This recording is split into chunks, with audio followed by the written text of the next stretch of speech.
روحانیت میں یہ کہا جاتا ہے کہ اس پوری کائنات میں 70,000 جہان اور 20,000 عالم ہیں.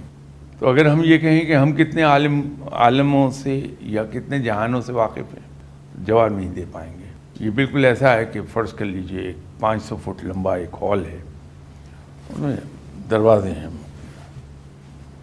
تو میں اپنے کسی جاننے والے سے کہتا ہوں کہ ہال کا پہلا دروازہ مجھے کھول کے اندر دیکھنے تو اس ہال میں ہے کیا.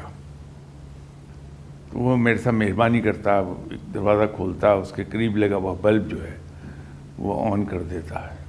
تو میں سب کو یہ بتاتا ہوں کہ وہ ہال میں تو ٹوٹی ہوئی چارپائیاں پڑی ہیں. دوسرا آدمی جس نے 3 دروازے کھلے ہوئے اس میں سے جھانکا اس ہال کے اندر، وہ کہتا کہ نہیں، آدمی غلط کہتا ہے، وہاں بڑے خوبصورت صوفے پڑے ہوئے ہیں. اب وہاں میرا اس کا جھگڑا ہے. میں مان نہیں رہا کیونکہ میں نے تو اپنی آنکھوں سے ٹوٹی ہوئی چارپائیاں دیکھی. وہ نہیں مان رہا کیونکہ اس نے اپنی آنکھوں سے صوفے بھی دیکھے ہیں وہاں. ایک اور آدمی ہے جس نے جا کے کہیں 15ویں دروازے سے اس کو دیکھا ہے، تو اس نے دیکھا کہ اندر تو پلانٹیشن ہوئی ہوئی ہے. اب وہ اس پہ انسسٹ کیے جا رہا ہے.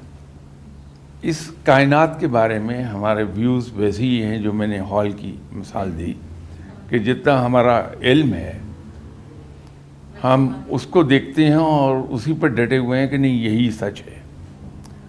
کوئی ایک اور آدمی ایسا ہے جس پہ اللہ کی رحمتیں ہیں، اس نے اس کے علاوہ بھی کچھ دیکھا، وہ کہتا نہیں ایسی چیز ہے، یہ ایسے ہے. یہ باتیں ساری ویژن کی کہ ہمارا ویژن کتنا ہے. وہ ڈپینڈ کرتا ہے کہ ہمارا ذہن کتنا ڈیولپ ہوا ہے.